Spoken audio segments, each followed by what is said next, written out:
All right, so let's get started, everybody, with worksheet 1A. So the first thing we have is to define each of the following in your own words.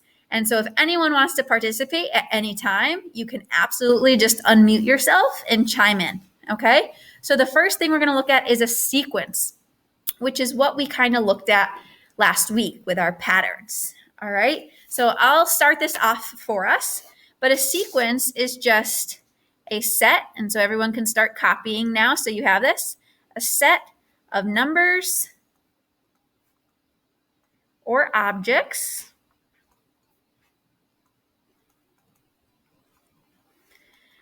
that are ordered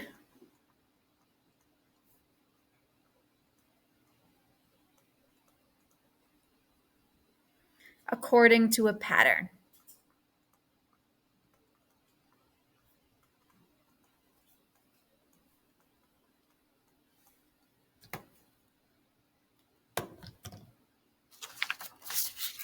Okay. If anybody in the classroom is looking at the board to copy and you can't see, feel free to come up closer, okay? That's totally okay. So our sequence is a set of numbers or objects that are ordered according to a pattern, and we try to usually figure that pattern out. A term is just one of those numbers or objects in that pattern.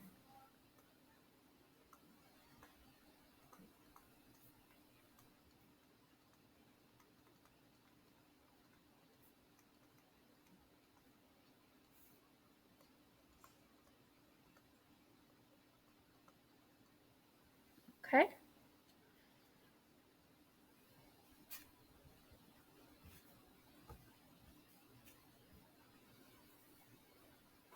All right, so a sequence is a set of numbers or objects that are ordered in a pattern, and a term is one of those numbers or objects. And that's what we're usually looking for. We're usually looking for what are the missing terms, and we're also trying to figure out what is the pattern of a sequence. So with our first example here, it says, look at the sequence, 2, 4, 6, 8, 10. This is one that we had already done last week. So what's happening? The sequence is increasing by what? Who's got it? Just feel free to unmute yourself and chime in. 2, yes, exactly. We're increasing by 2 for each term. And this would mean the sequence has what we call a common difference. So everybody can underline that. It's bolded. Okay? So when we're adding or subtracting something, we call that a common difference.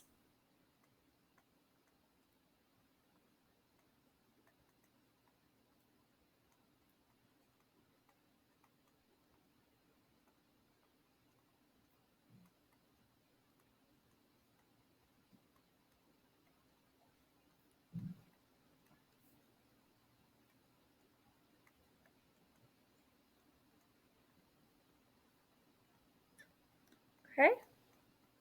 So we're not only going to be finding the pattern today, but we're also going to state whether it's a common difference or not. Okay, so if I add 5 each time, I have a common difference of 5. If I subtract 3 each time, that means I have a common difference of -3 because I'm subtracting. Okay?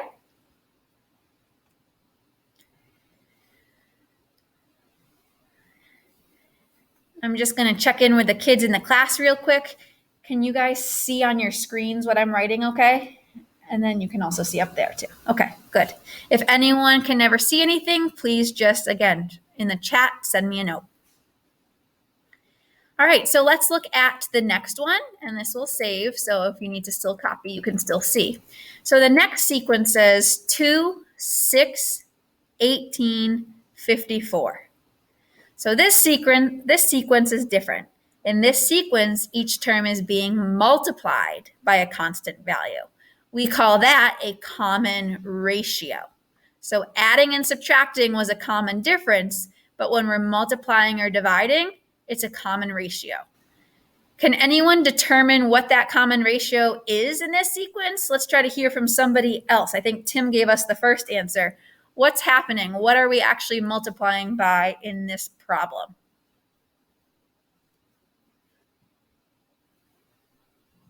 How do I get from 2 to 6? What do we multiply by? How do I get from 6 to 18? 3. I heard Taylor, was that you? Yeah. Sorry, you can also share. You said 3? Yeah. Yes, very good. We're multiplying by 3 here. 2 times 3 gives me 6. 6 times 3 gives me 18. 18 times 3 gives me 54. And we could continue the pattern. The dot, dot, dot in ellipse means to continue. So the common ratio for this is 3. Okay? And same thing, I'll jot down. When multiplying or dividing,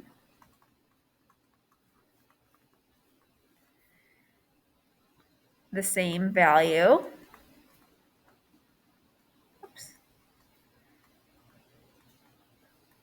we call that, or we have, a common ratio.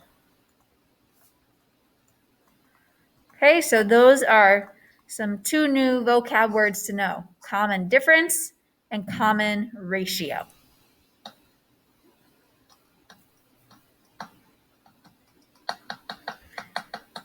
Max, would you just mind muting yourself? We can just hear the background noise. That's all. Awesome. Thank you. No problem there. All right, so now we have actual problems, and let's do this first one together. So we're going to determine whether there's a common difference or a ratio. So remember, a common difference is if we add or subtract, and a ratio is if we multiply or divide. We're going to identify what that value is and then determine the next 3 terms, okay? And then we're going to write a sentence as well. So for our first one, we have 96, 48, 24. So we certainly see that it's getting smaller, right? So with that being said, we know we're either subtracting or dividing if something gets smaller, okay? So we need to figure out, am I subtracting each time by the same thing, or am I dividing each time by the same thing? Does anyone have any idea? And it's okay if you're wrong, right? This is our first assignment really together. And anyone in the class have an idea in person? Dividing. And what do you think we're dividing by? 2. Exactly. Very good. Okay. So what's happening here is we are dividing by 2. Exactly. I'm just going to jot that down. We are dividing by 2. So is that a common difference or common ratio? When we divide, here's dividing. So dividing is a common ratio. So we're going to have a common ratio. We'll circle that.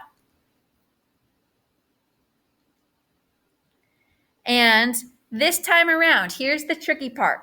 We're dividing by 2, but when we talk about that in terms of multiplying, so what that really means is 1/2. Okay? So when we're dividing, we use it as a fraction. So what's happening each time is we're multiplying by 1/2 or dividing by 2. And I'll also jot that down. Multiplying by 1/2. Okay, so anytime we're dividing, use the fraction. If we divide by 4, say 1/4. If we divide by 7, say 1/7. So let's continue the pattern. If we're dividing by 2, 24 divided by 2 is what? 12. 12 divided by 2 would give me 6. And 6 divided by 2 would give me 3.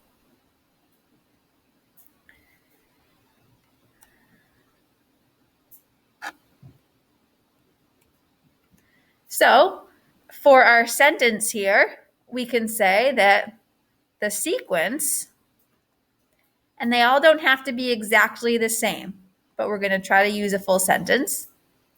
The sequence is found by dividing by 2 or multiplying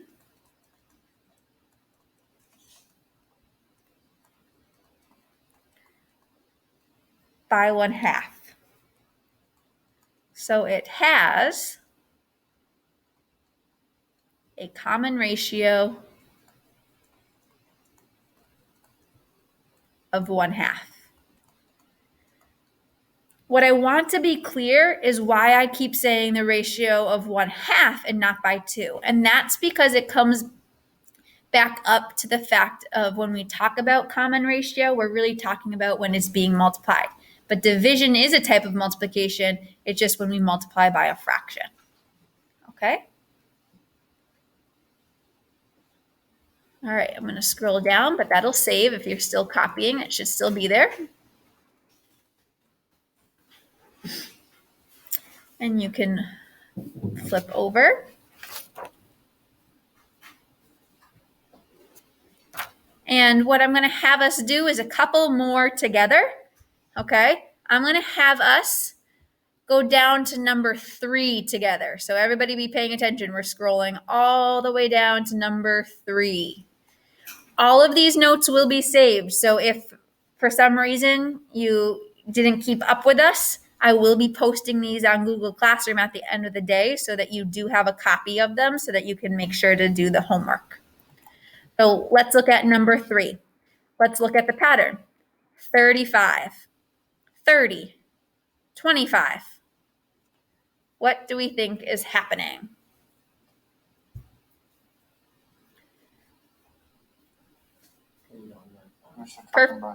Great. We had Max and we had Jordan, right? Both someone at home and in class talking, and both of you got that correct. We are going down by 5. We are subtracting 5. Oops, my pen keeps.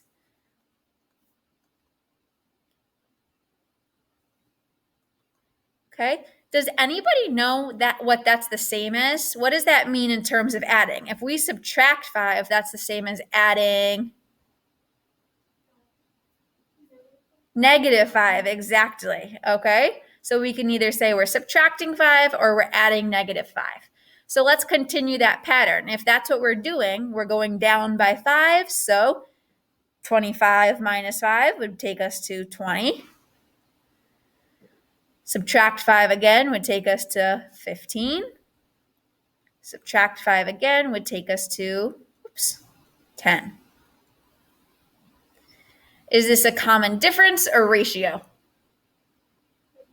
Difference, very good. And what that is, since we're going down, we're going to make sure we include that negative, okay? We are adding -5.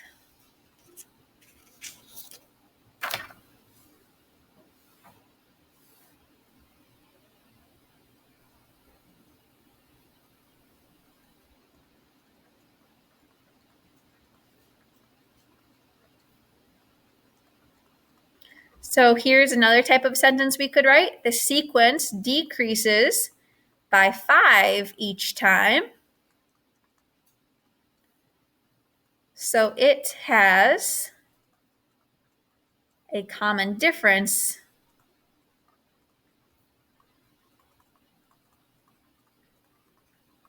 of -5. Again, this was number 3. We skipped number 2.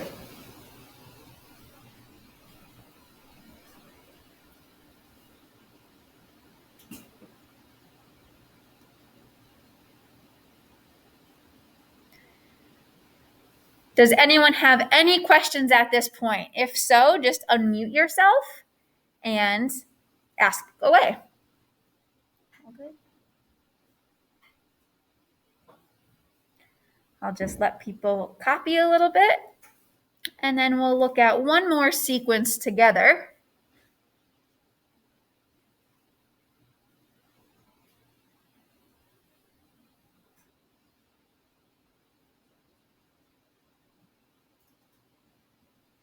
Okay.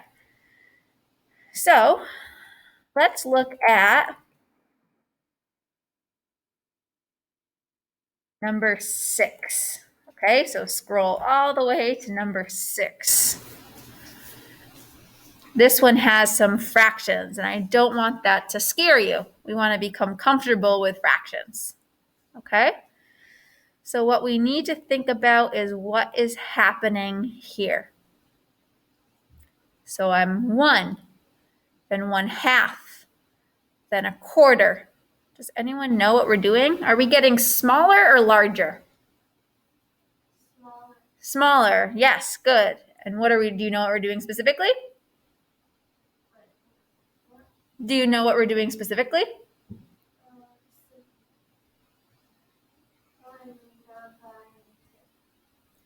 You're close. You're on the right track. So does everybody agree we're getting smaller? Okay. So what we need to figure, and you're on the right track with the twos. Exactly. So we're cutting everything in twos, aka we're going down by a half. We're dividing by 2 again, is really what we're doing, or we're multiplying by 1/2. Okay. So this one is similar to actually the one that we did, number 1. Okay. It's just that it has fractions in different numbers, but we are multiplying by 1/2 or dividing by 2. Okay, so I'll jot that down. Multiplying by 1/2 or dividing by 2.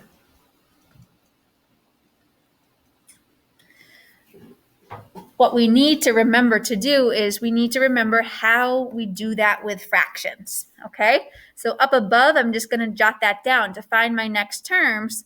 We're taking that 1/4 and we're going to multiply it by 1/2. So when we multiply fractions, we multiply literally right across, okay? So 1 times 1 is 1, and 4 times 2 is 8. So that means my next missing term is 1/8. We're going to multiply that by 1/2. So I'm going to keep on going up above. Now let's multiply 1/8 by 1/2. Go right across. 1 times 1 is 1, and 8 times 2 is 16.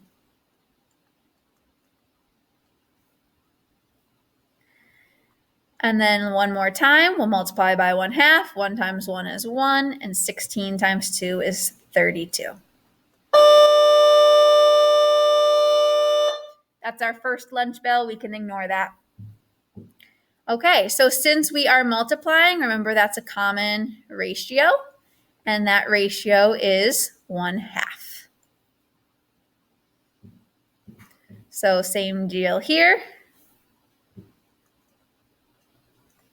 We can write a sentence in a little different way. Again, I'm not going to be picky about how you're writing the complete sentence, but it needs to explain what is happening. So the sequence has a common ratio of 1/2 because we multiply by 1/2 each time.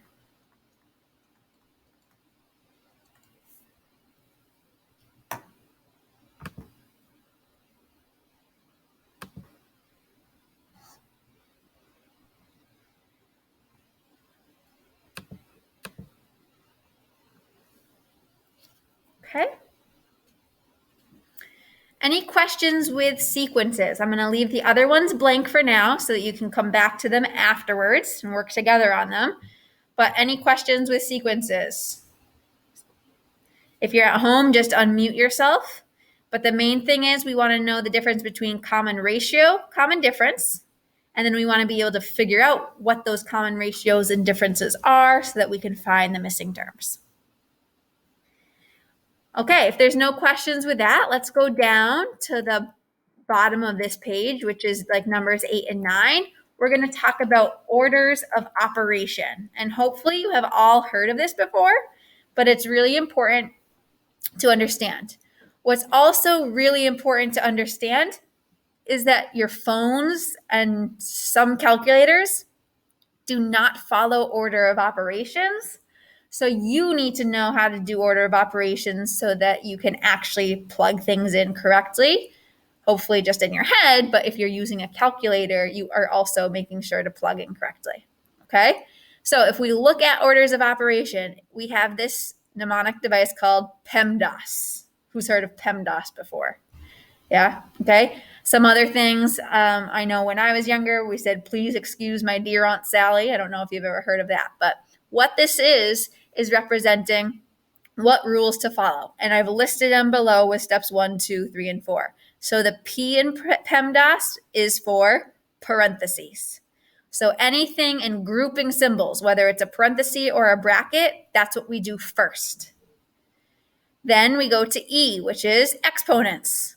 So something squared to the third power or so forth. After that, we go to multiplication and division. Now, it does not always mean to multiply first. Whichever one comes up first of multiplication and division, we do that. So if the division shows up before multiplication, do the division. But what we're saying is make sure that multiplication and division come at the same time. Then for the A and the S is our adding and subtracting. Same deal. We don't always have to add before subtracting. It's whatever comes first from left to right. So let's do a bunch of these ones together. If we look at number 8, we have subtraction and multiplication. So what comes first? Just yell it out. Don't be afraid. Multiplication. Great, thank you. Multiplication comes first. So the first thing we're going to do is we're actually going to multiply 5 times 2. So 5 times 2 is 10. So we'll have the 18 there still with our minus sign, and now 10. Okay, so make sure everybody's copying along. We're on number 8. Now we only have one operation left, so we can actually do that, and 18 minus 10 is 8.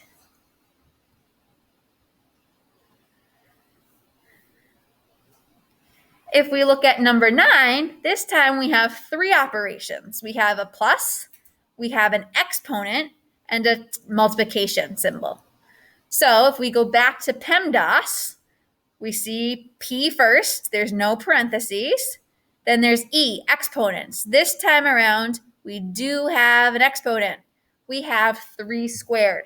So that's what we need to do first.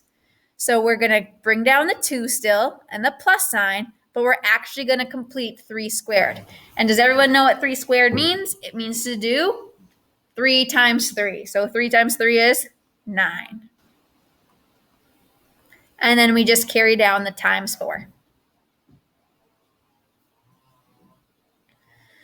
Now we have 2 operations. We have adding and we have multiplying.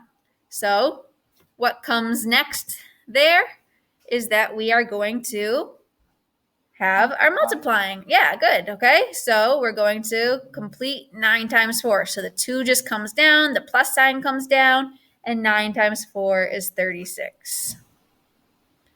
So our last step is the last operation we have, and 2 plus 36 is 38. Okay. Let's go down to 10 and 11. I'm going to give you all, to our last page, 10 and 11. I'm going to give you guys 2-3 minutes to try those problems out right now. Go ahead, just work on your own. We'll come back together in 2-3 minutes and let's go over them. Okay, so take a moment to yourself to try number 10 and 11. If you need a calculator, it's okay, but make sure you're using the correct steps. Okay.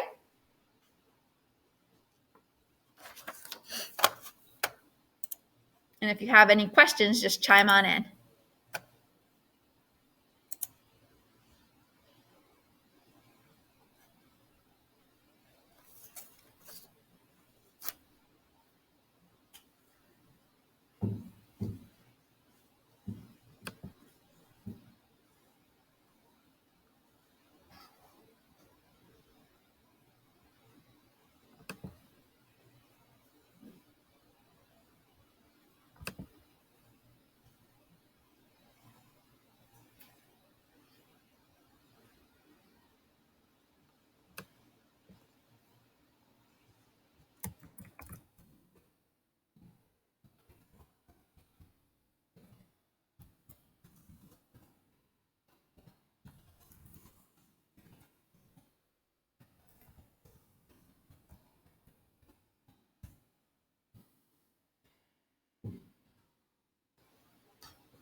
All right, so let's take a look together here at number 10.